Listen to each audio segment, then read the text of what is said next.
everybody. You are listening to the Fiscal Feminist podcast, where we will be tackling real financial issues so women can eliminate fear and take charge of their lives. I am your host, Kimberly Davis, and I am the Fiscal Feminist. So let's get to it. I think it all comes back to awareness. Whenever I work with a new client, I ask them, how much does it cost to be you? How much does it cost to have your lifestyle? And a lot of people don't know. And I was asking myself, how much is it going to cost for me to support myself personally in my business and still invest to the extent that I want to invest in to become financially independent at X age? And it was, this number. And then I reverse engineered it, worked backwards of, okay, if I'm doing this much, I need to save 25% for taxes, business expenses, whatever. So that's kind of how I think it all stemmed from just awareness of my numbers.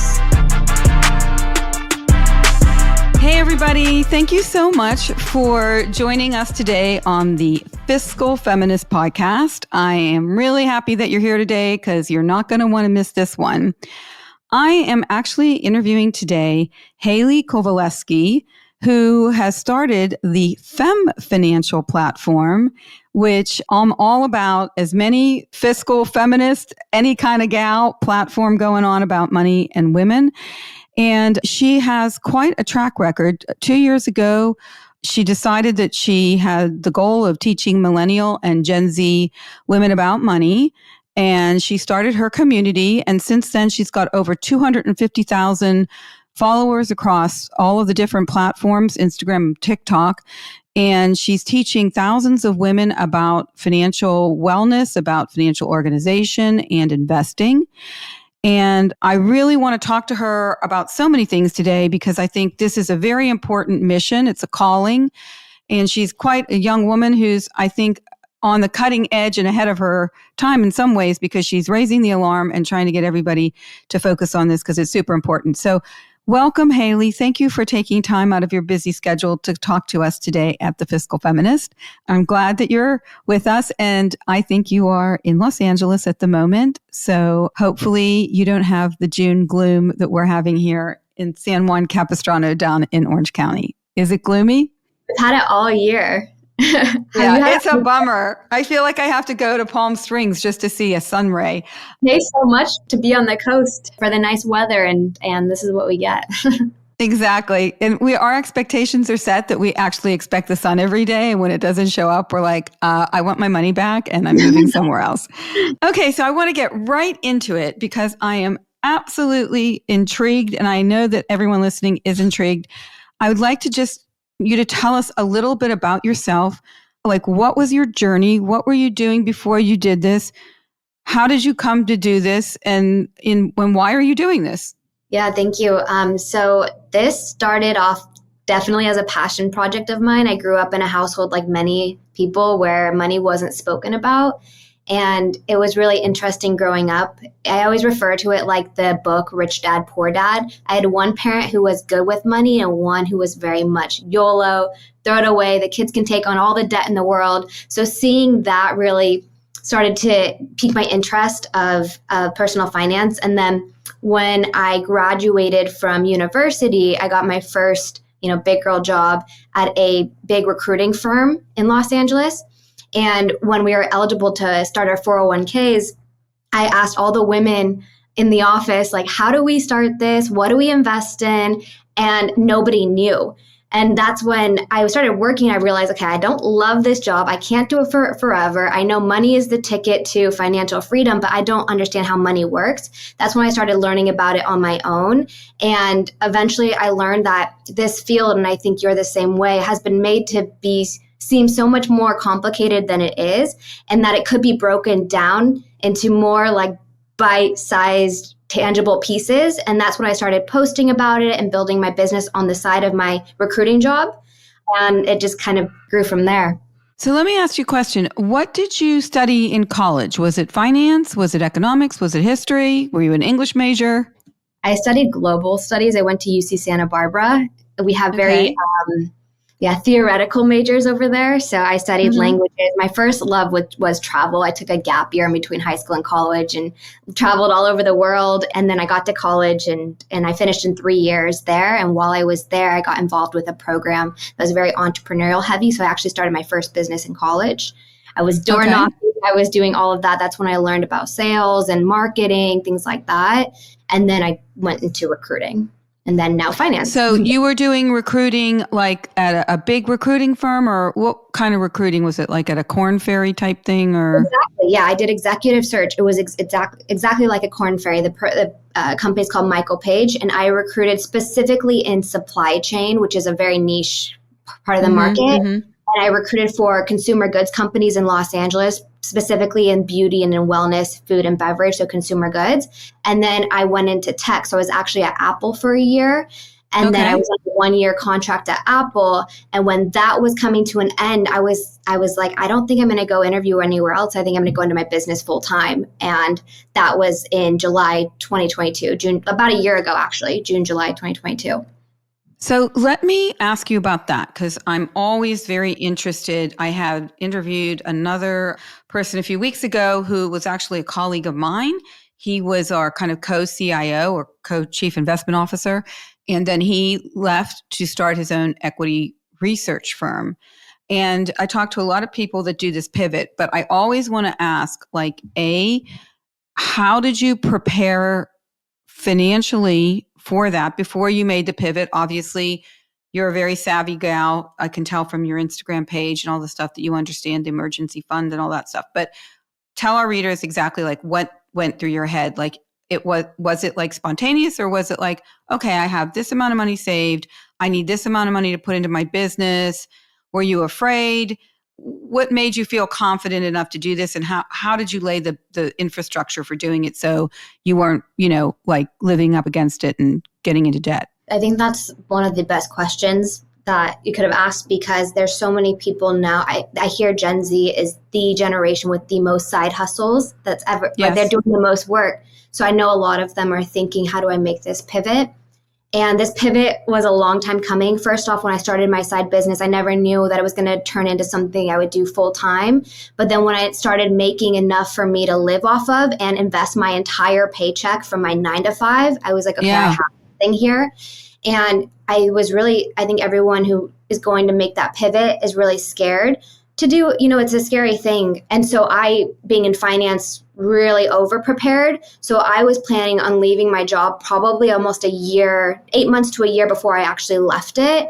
And I remember filming this countdown of like 6 months left, 5 months left. Like I was planning on making the exit. And being in finance, I knew I needed to track my expenses because I had to know how much do I need to make in order to go into my business full time to support my lifestyle. So I was really in my numbers about 6 to 8 months leading up into quitting. I was like, okay, I am spending, $4K, $5K a month or however much it was. Right. I need to make sure with taxes on top of that, paying my taxes, that I am bringing in 10 to 15K months in my business. Am I at that level in order to support my expenses and my taxes and continue investing to the level that I want to invest in, because my journey is very much investing heavy. Just to clarify, that's your personal investing. And then did you simultaneously do a business plan to see what your projected income would be based on what you were making, and then any investment in that business? Yeah, exactly. And so all the above. Yeah. So I need to make X amount. And so leading up to that too, I think this will help. I built a business emergency fund. So I had my personal emergency fund of about 10K.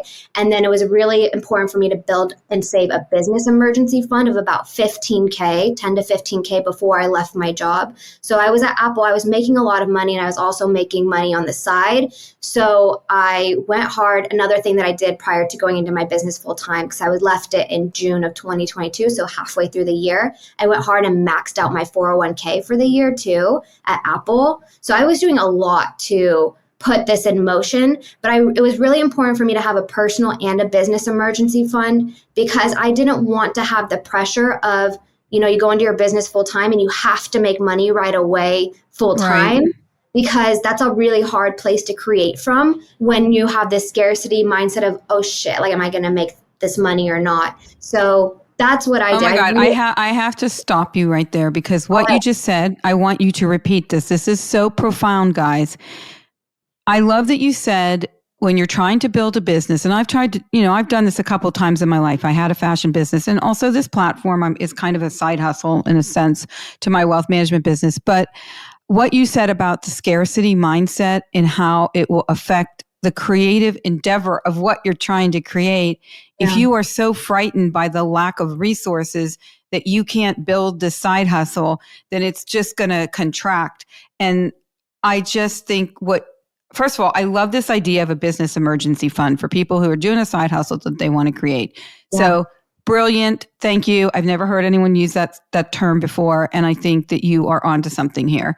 So you somehow knew that I want you to elaborate a little bit on that scarcity mindset, that you knew that if for some reason you were struggling to kind of keep up your business expenses, whatever they might be, because, there are expenses with having a website and creating courses and all those things, that it was going to probably make you freak out and maybe throw the whole thing up, throw your hands up in the air and say, I'm just going to go back to my 9 to 5.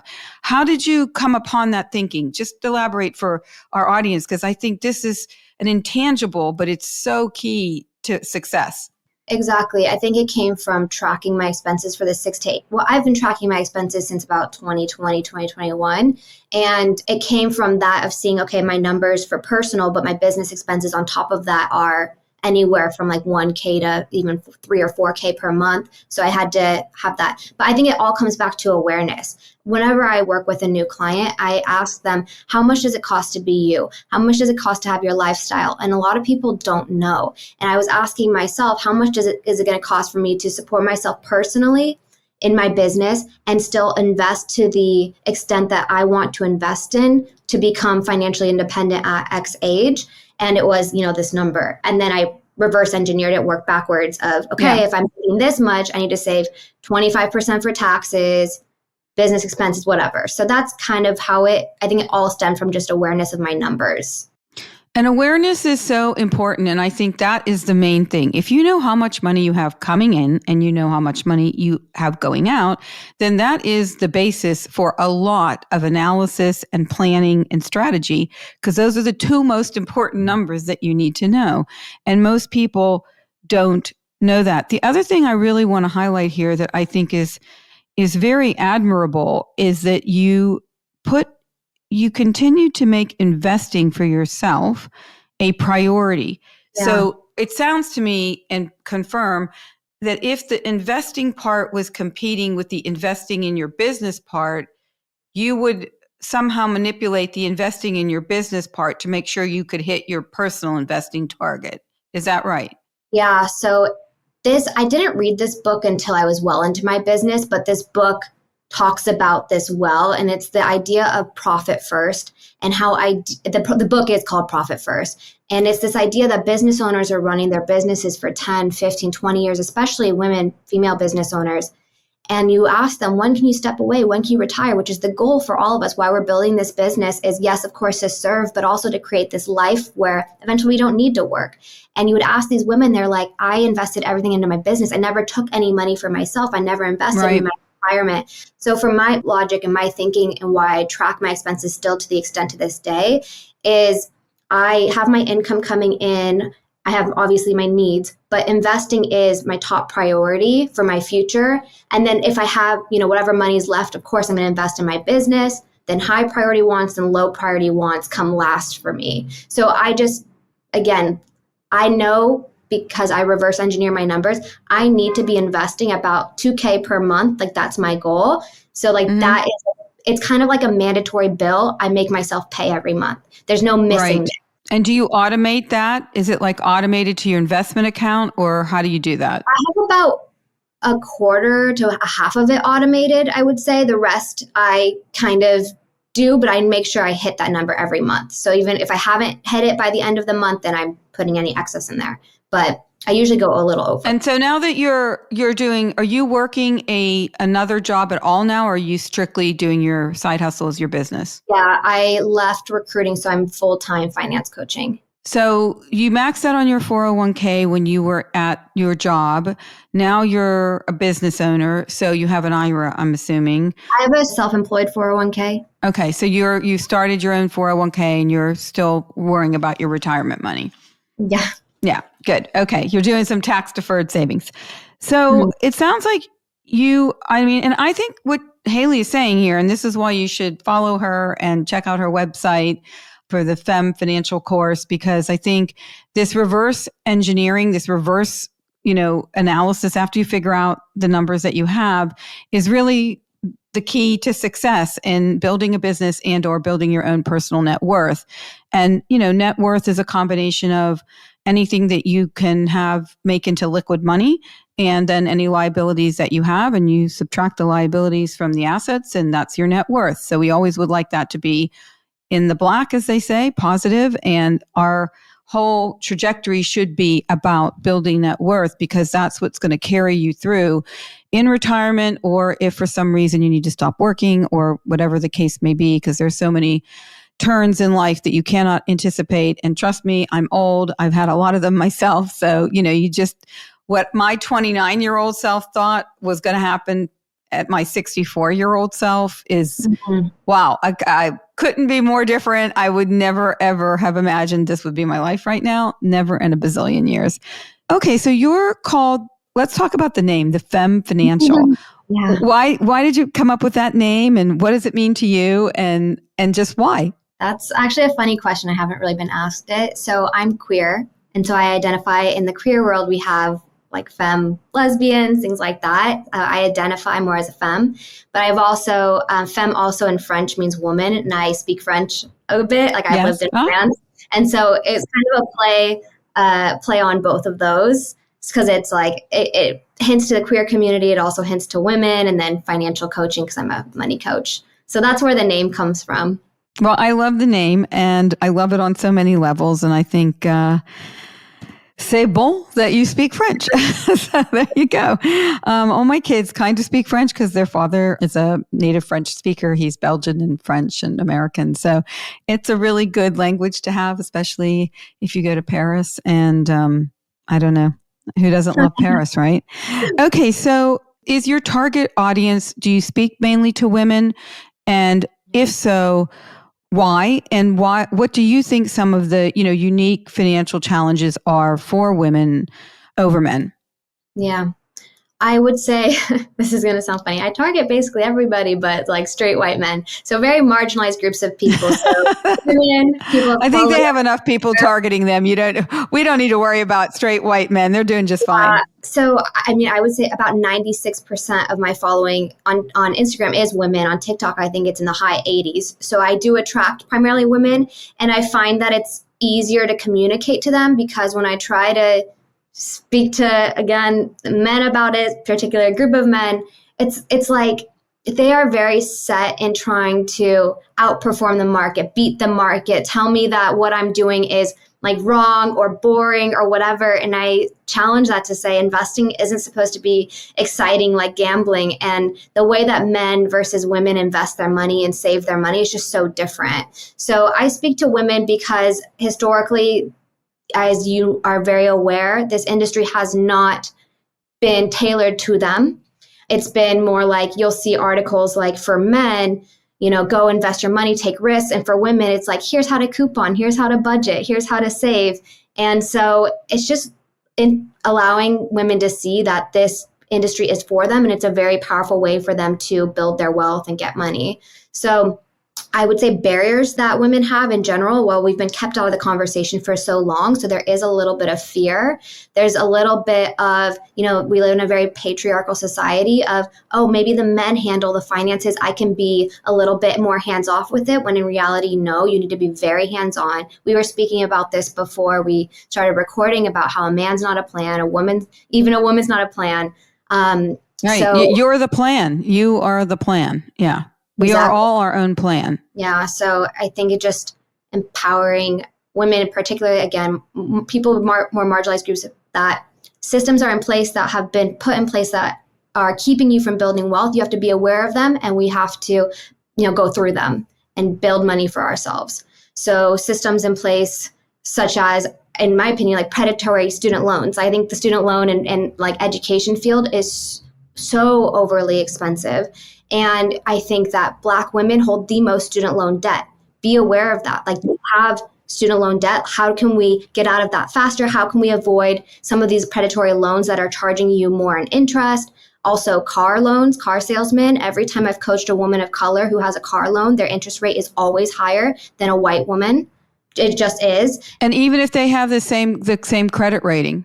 Yep. Yeah, that's outrageous. That's outrageous. So it's like there's a lot going on that it sucks. And it sucks that it, like redlining, that there are these things in place, but education is the way through, because the stock market doesn't discriminate. It doesn't know what gender you are, what race you are, how old you are. Anybody has access to it. So that's why it's so important to educate people around it. Well, and I think to your point, I mean, look, I grew up in the 70s. Not many people were talking to women about finances or money because everyone just assumed you're going to get married and, that was your plan. But the thing is, the narrative has been way, like in 1976, when I graduated from high school, a woman couldn't get a credit card if she was married without signature of her husband, or if she wasn't married, a brother, but there had to be a male counterpart signing for her to get a credit card.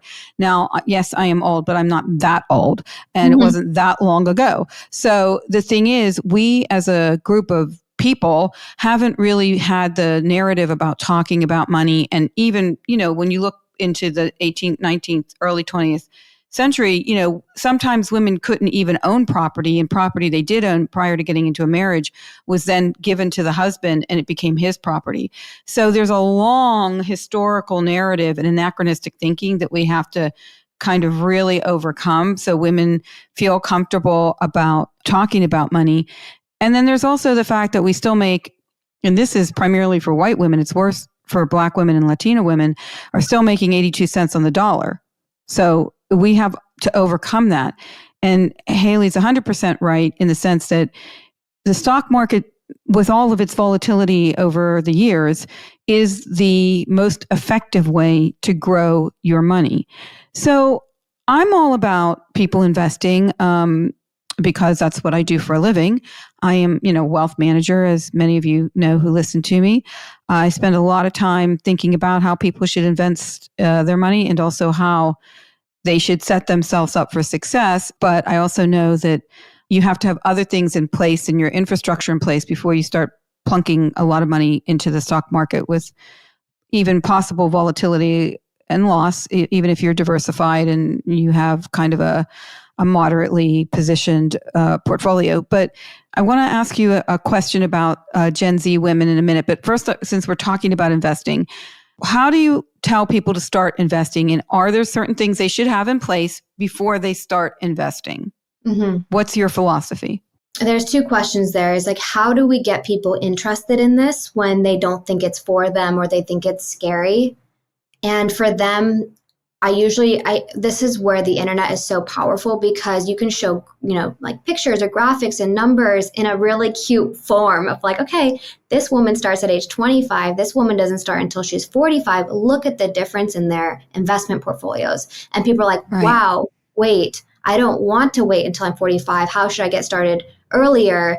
And so I think that now with TikTok and with Instagram, there is a lot more conversation going on, because I too coach women in their 40s and in their 50s, and they're like, we were never taught this. I'm like, there wasn't social media when you were growing up. There was, like you said, women could even get credit cards, things like that. So I think just catching people's attention, it's like in this space, it's a little, just sorry to go off on a little tangent. No, it's like, how do I compete with like people are scrolling and they're seeing like cute puppies and kittens and recipes and like fun stuff. And then I come in and I'm like, open up a Roth IRA. You have to do it in a very like strategic way, like an entertaining way. So that's how we get it, how I capture people's attention and get them interested in investing. That's one step. And then your second question was how to prepare before you start investing. And that's something that we touched on earlier in this conversation. Is first thing is awareness of what options are even available for you. If you're working, you have a 401k. If you're maybe your employer doesn't offer a 401k, there's the Roth IRA. Even if they do, it's still a powerful account to open. So just explaining and being aware of what accounts are even available and how to open these things and why, like the tax advantage pieces of them. But the foundational piece is emergency fund. You and I both know the importance of this. You are in a marriage, you have 3 kids, it's that in case anything goes to crap, you have money to leave a situation that you don't want to be in. That's the most powerful part. Keeping your high interest credit cards paid off. That's another part of your foundation before you go heavy into investing, et cetera, et cetera. Understanding how much money you're bringing in, what it costs to be you. So all of these pieces, it's kind of like a bike where you have 2 pedals. You can't just go straight into investing without having your foundation gone. And you can't just always be saving and not investing, or else your bike won't move either. So that's right. So one thing I would say, and I think we can all agree on this, is you need to have your personal finance house in order. So I would, obviously, I think budgeting is something everyone should do. And there's so many easy ways to do it. Now there are apps. There's just a million ways to do it. You don't have to get your Excel spreadsheet out and hammer away at that if you don't want to. You can get, different apps that will actually tell you how much you're spending each month and how much is coming in, and tell you when you're overspending and all that stuff. I do think emergency funds are essential. But I also think paying down credit card debt almost to zero before you start investing, in my personal philosophy, is extremely important, because it's easy for credit card debt to kind of linger and not get the attention it needs when it's super burgeoning in somebody's life. And then obviously maxing out on a 401k or an IRA or whatever is on offer to you. If you don't work for a company with a 401k, then you can do a Roth IRA, a traditional IRA, or you could do a SEP IRA if you have a company. There are many different ways to do that, and you can explore those on the internet. So when you tell people about investing, then how do you guide them at the next level? So I know that you don't have to have, you can do fractional investing, you can invest with $20, and the whole point is just to get that momentum going. But what do you recommend to someone who's starting off? And there's so many different philosophies as to how people should invest. But what is your recommendation to someone who says, okay, I've got the emergency fund, I've got the credit card debt in control, I have my budget, now I can invest $5,000 in the next year. What would you tell them to do? I think my philosophy is simple as best. Like, don't overcomplicate it. I think people go into, what are all the stocks I should buy? It's like, no, let's take a step back. Are you working? So understand, I think even taking a step back from there is understanding that investing, the first thing I always say is your mindset around investing is that it needs to be a long-term game. Your money is going to be the most powerful the longer you let it just sit there and do its job and compound and grow. So knowing that the longer you let it go in there, why don't we start with an account that's tax advantage that you can't even touch until you're 60 years old, like a retirement account. And I think one step further from there is, why retirement account? Well, you and I spoke about this. We have a huge retirement savings crisis, especially in the US, but globally as well, especially for women. Women are not saving or investing enough for retirement. So they're getting into their 60s, their 70s, 80s, and then they're running out of money. The biggest expense in your life isn't your education. It's not your home. It truly is your retirement. There's going to be a time where you don't want to work or you cannot work. And you want to start saving and investing for future you. So knowing that your money is going to be the most powerful, you have a really big expense coming up later in your life, and you have these accounts that are tax advantage built to support you later on in life, let's start there, because they're the easiest things that you can start investing in. And with an employer 401k, I think it's so powerful because that money comes out before you can ever spend it. It's out of sight, out of mind, saving for your future self. So that's where I start and say, okay, does your employer offer a 401k? Do they have a match? Do you know what a match means? It's free money. It's money that they're giving you, but you have to contribute up to that match. So let's start there. Okay, well, experts, we started there. We're doing 5%. You're 25 or however old. Experts recommend to invest at least 20 to 25%. You're at 5%. That's the gap we need to start closing. Okay, so maybe next year we do 7, then 9, then 12, then 15. Let's slowly start increasing the amount that we can do. And that's just getting them started and starting to see the importance of why is how I get people started. And in tax, so say they've maxed out on their 401k, and this person, this person that we're our example person, they've now maxed out on their 401k, and they want to kind of get a taxable account going, a brokerage account of some sort. And I have a lot of people ask me this, and I'm all about diversification. I think you have to diversify. You can't really buy much with, you can't buy one stock with 5,000. I mean, you might be able to, but you're going to be very concentrated in one holding, which will, you'll live and die by that holding. But when they've done all the retirement stuff, what are you telling them? Like, should they invest in ETFs? Or are you thinking about, should they have a diversified group of index funds? Like, are you getting into that with them, or are you giving them tools as to where to find out how to do that? Exactly. I'm not an advisor, so I can't tell anybody what to invest in. But my big thing is education of like, this is what the professionals are doing. This is why they're doing that. Here's how you can pick a fund that replicates what the professionals are doing, like a target date fund or something like that. But to put this in very layman's speak, it's like you say, okay, they max out their 401k. I think the stat is only about 14% of people in the US are actually maxing out their 401k. And when we say maxing, I think people get really confused. It's like $20,000 if you're under the age of 50. If you're 50, it's like 27 or 28,000 now. So $20,000 out of your pre-tax money, even though you get a tax advantage from that is still a big amount of money for a lot of people to take out of their take-home pay, right? And also to your point, I do want to say one thing.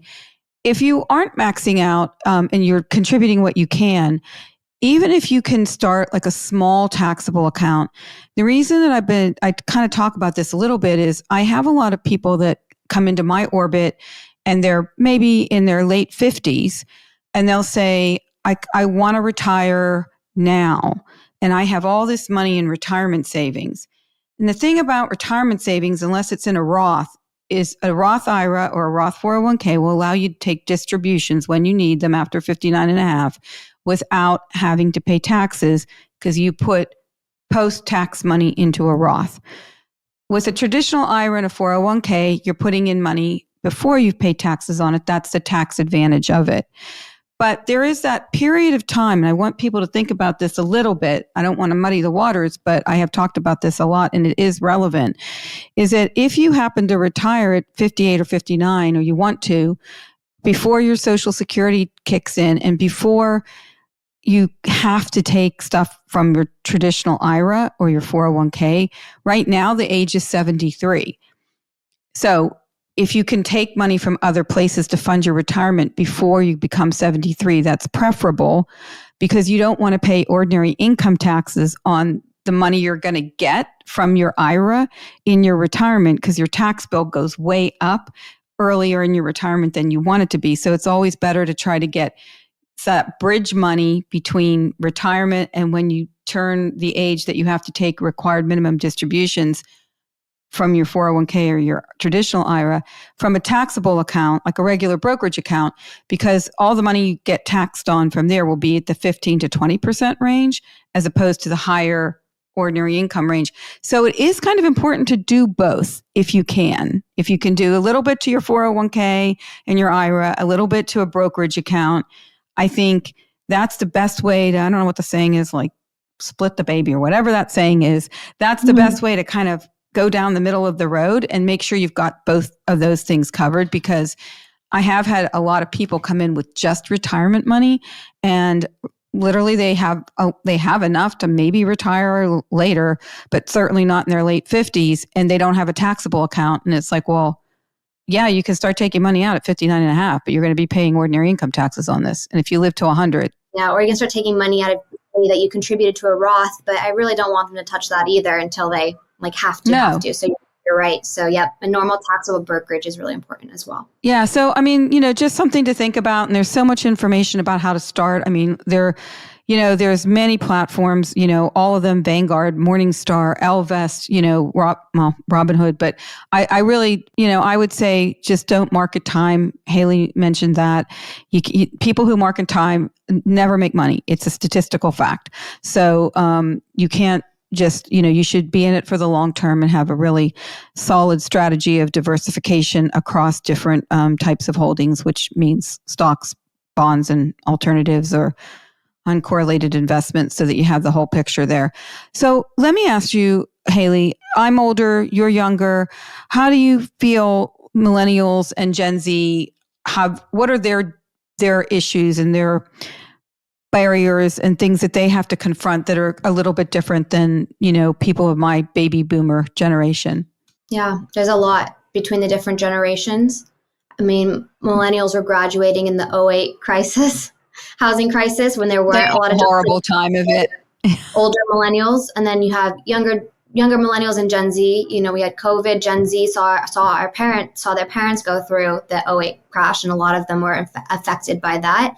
And then you had a lot of them born around 9/11, and then they were graduating, high school, starting college right around, COVID. And so there's a lot of there's why I'm bringing all of this up is there's two mindsets that I see a lot with Gen Z and millennials. One is a little bit fear-based, I want to hoard my money, not invest it, because who knows what's going to happen. But then there's also this other idea of, why would I invest my money? The world's going to shit. Look what you guys left. Yeah. You left us a horrible climate. There's a crash. There's all this stuff happening. Wages aren't keeping up with inflation. I can't buy a house. And so they're like, why would I even invest my money? Because YOLO, I'm not even going to ever retire anyways. So it's battling against some of that, I would say. And how do you think Gen Z people feel about work and how to work, which relates to how to make the money to invest? Yeah. Are they disappointed or are they optimistic, or are they just less concerned about money? Baby boomers, in my generation, we're products of the 80s, and that was, you're probably too young to remember, Wall Street and all those crazy movies. But, it was really all about money and flashiness, and no one thought about anything meaningful at the time because we still weren't really talking about, climate change. We were, but not very much. So what do you think the general mindset is right now? It's a shame if people think there's no reason to invest because they're not going to be around. What are they thinking? Yeah, there's kind of two pieces of that. You asked how they think about work and career, in which case I see there's a lot less, during, more your generation, you stayed at a company for a very long time. Now with the internet, it's kind of the flip side. If we see an employer not really showing up for their employees, we don't owe them loyalty. There's no pension anymore. So you see a lot more job hopping. And then there's a lot more of this movement. I would say there's a lot of people who are still very passionate about their career and the spaces that they go into. And it's this conflict of, do I go into this space that I'm passionate about that doesn't pay very well? And a lot of people do go that route. Or do I just go collect my paycheck? And this is where this new idea that is coming up a lot on social media of, there is no dream job. We don't dream of labor. There's no dream job under capitalism. There may be dream aspects of a job, maybe having an employer or a manager that you like, or, having an unlimited PTO plan, but there's no dream job. So knowing that there's no dream job, quote unquote, then use your job, use your income to fund and build this life that you do love outside of work if you don't love your job. Right. And so, I personally love my job because of what I built. I didn't see a career out there, or a job out there that I wanted, or a company out there that I wanted to be working for. So I built my own, and I can say I love my job. But, if I didn't have to work, I wouldn't work, So I think with Gen Z is telling them, if I could tell anything to somebody who's about to go into college before they take all their student loans, I would say try to keep college as low cost as you can, because I can tell you it really doesn't matter the degree you get it too much. It doesn't really matter the school. It's about the connections that you make and the in-demand skills that you build while you're in college. So getting internships, learning how to communicate your value, making connections. It doesn't matter what school you go into. Don't go into all this debt if you don't even know what you want to go into in the future. Just get through college, get that degree, whatever, start building connections, and then focus on your income in your 20s. Because you might not know exactly what you want to do in your career, in your life. I truly believe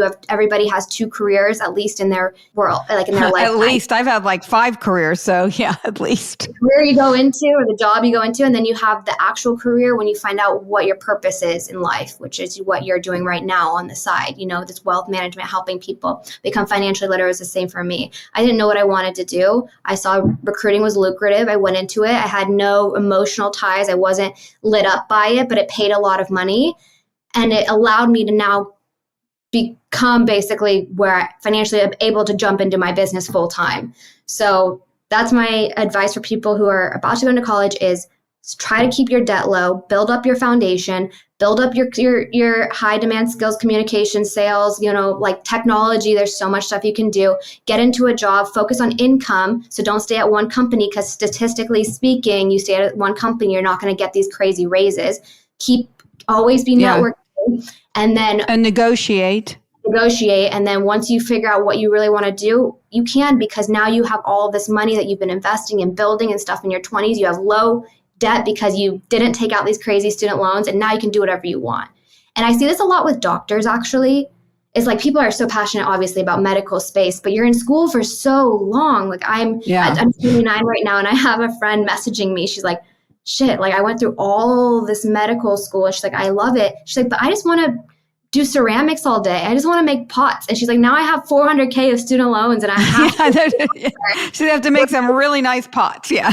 I'm like, versus me, I'm like, I didn't go into anything I was like super passionate about after college, but I focused on making a lot of money, and now I can do whatever I want. So do you think Gen Z is like the generation of the side hustle maybe, or the multiple streams of income? Yeah. I mean, statistically speaking, there have been a number of articles out how Gen Z, because everyone likes to say, oh, the generation after me is lazy, they don't work. Millennials got a huge brunt of this. But actually, you start seeing with Gen Z, they have the most side hustles and side gigs historically than any other generation before them. So it's like they're not lazy, they want to work, but they're not going to settle for a company that's not paying them well, that's not treating them well. When people are making 30-second TikToks for 10 grand on the internet, it's like they're going to go into a field where they're actually excited about that, is a lot less stressful. They have more options than we did, Yeah. So. Yeah, of course. I think the internet opens up a lot of things in these platforms. So I want to be respectful of your time, but, one last question I really want to talk about is, well, first of all, there are these platforms, Instagram and TikTok, and now there's all kinds of people on there saying all kinds of things. And it does make knowledge more accessible to women and anyone, but we're talking about women, about money and finances. My first question is how would you advise women or people who are on the internet looking at these platforms to vet the people that are giving out advice? Because there's a lot of people that give out advice about financial topics, and I never know who's qualified to be talking about what, and whether, and I have listened to some TikTok videos on finance that are absolutely frightening on so many levels that I would hope no one would follow that advice.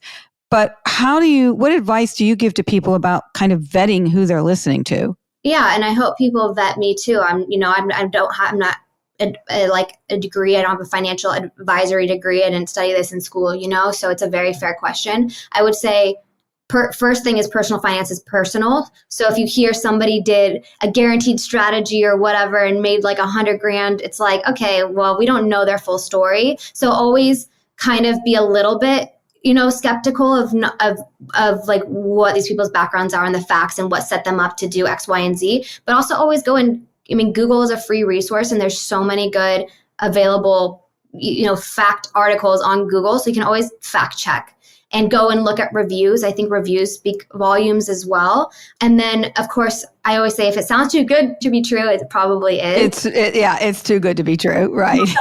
Go invest in these 4 stocks. They're going to make you a millionaire, and by 2030, it's like based on what? Like that's not. Yeah, and it's so irresponsible, because I've actually seen mainly guys on TikTok talking about particular stocks and then recommending how to buy the stocks, and I'm just like, oh my God, because as you know, you're not allowed to do that under the rules of FINRA, and nor should anyone listen to anyone saying that. And that includes like if you watch any kind of stuff on television about finances, just try not to pay attention to any of that stuff. A lot of it is alarmist too.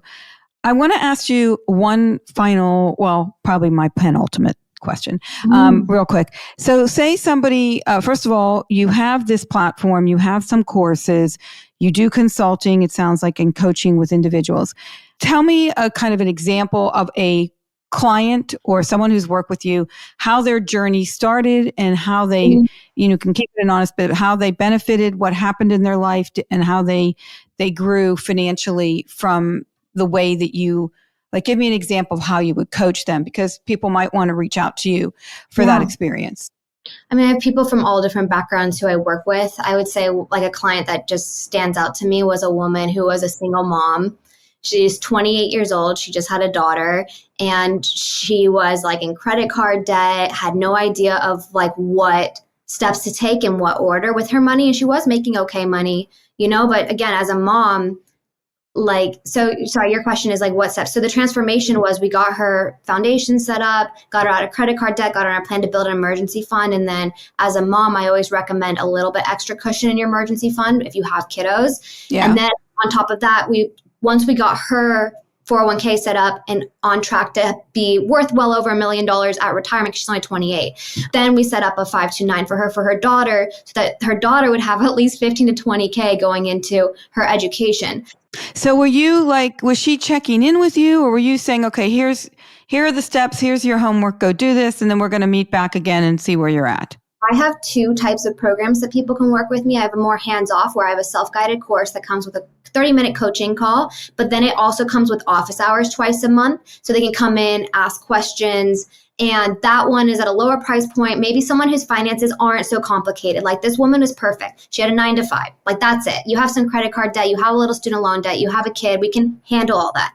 Then I have private coaching, which obviously is a bit more of an investment, but it's a bit more hands-on. This is 3 months of coaching calls with me. And this is for the woman who maybe is married, they have dual incomes, they have 3 kids, and they have no idea where their money is going. There's a lot of moving parts. Or a new business owner, right? A new business owner who hasn't really ever managed her personal finances, and then she's adding a business on top of it. And there's all of these different layers that they need to get organized. So that would be a great person for private coaching, or someone who's making a ton of money and they just never learned how to organize it and they're just blowing through it. And they're just spending it all. Yeah.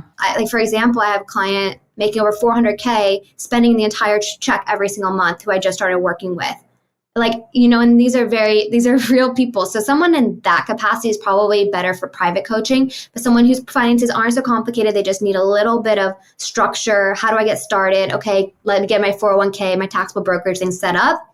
They're perfect for my course. So those are my two And options. Are you doing with these private coaching? So the person who's spending $400,000 a year, I don't know if they have a family or if it's just them and they're living life very large, but do you also kind of feel in some ways you're doing some behavioral therapy with them in financial behavioral therapy? Because a lot of our relationship with money is totally in our heads and how we feel and think about money, but it's a very we have to make sure that we don't make knee-jerk behavioral kind of decisions about money, because sometimes that can come around and bite us in the bottom. So, how, are you also kind of thinking of yourself as a behavioral coach in some ways when it comes to finances? Exactly. It's money therapy. So a lot of people come in and they cry, and I hold space for them because a lot of the times I'm the first person they've ever talked with about money at all.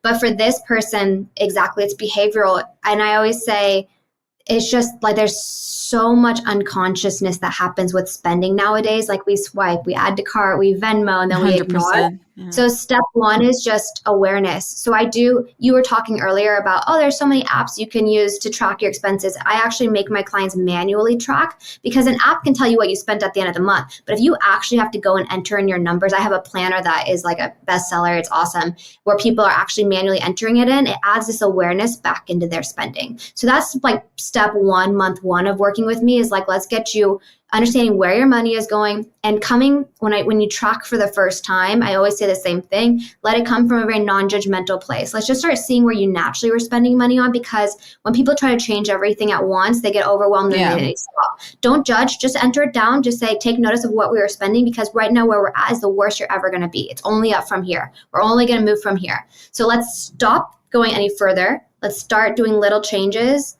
And then it goes from there. And somebody making that much money, what's also powerful, even though they were blowing it all, is that little changes, that's all they need. And then all of a sudden it's moving forward for them because they're making a lot of money.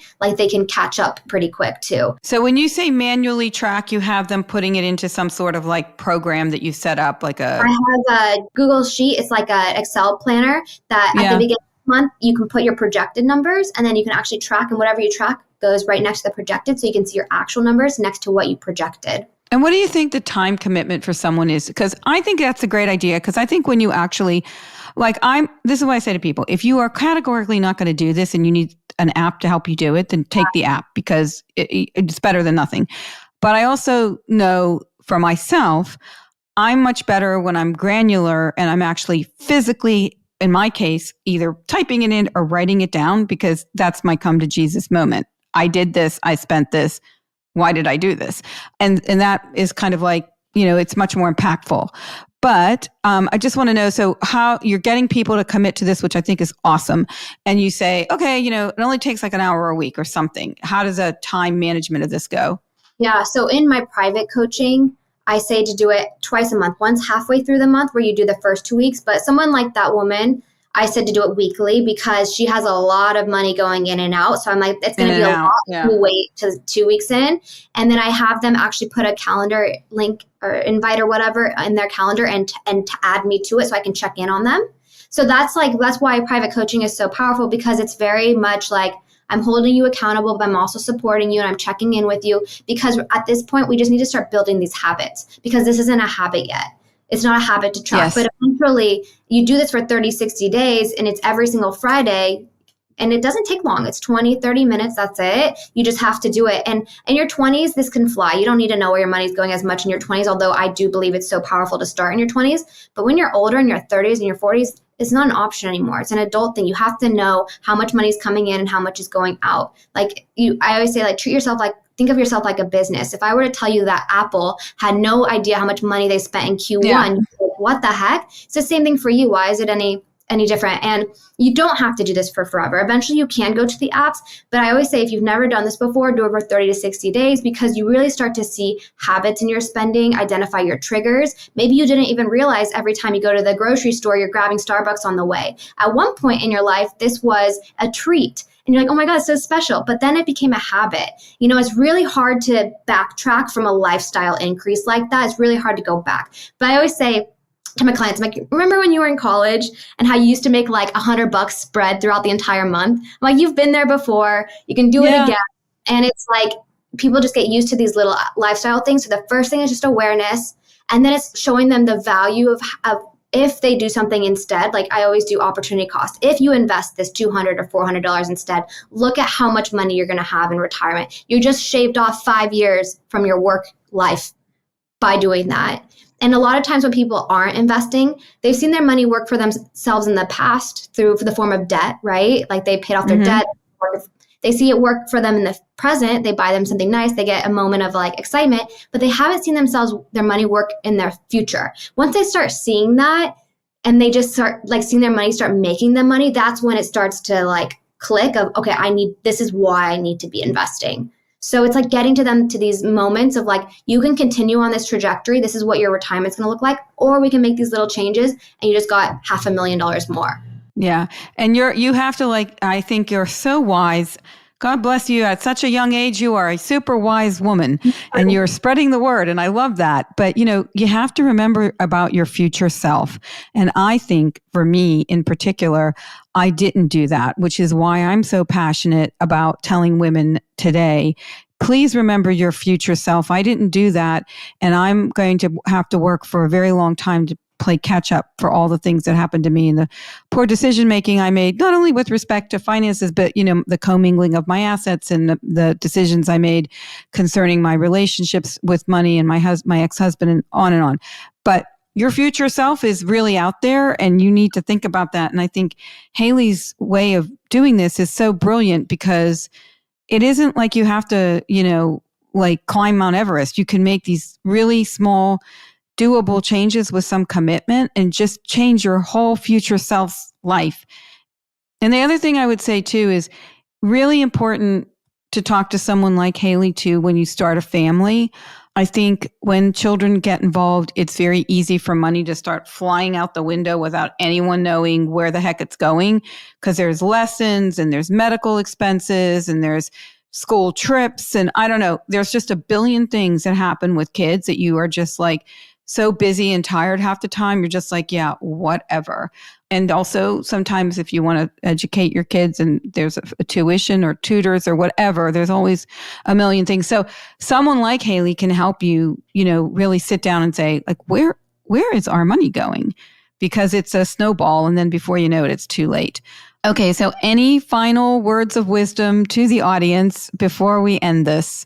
Yeah, I would just say you can make changes a lot faster than you think you can. And if you're thinking, I don't want to be in this same spot I'm in this time next year financially, you might be at that point where you're like, all right, I'm ready to make a change. And if you've tried to do it on your own and you just keep falling off, then that's the point where you can hire like a coach or get some support, because that support is out there.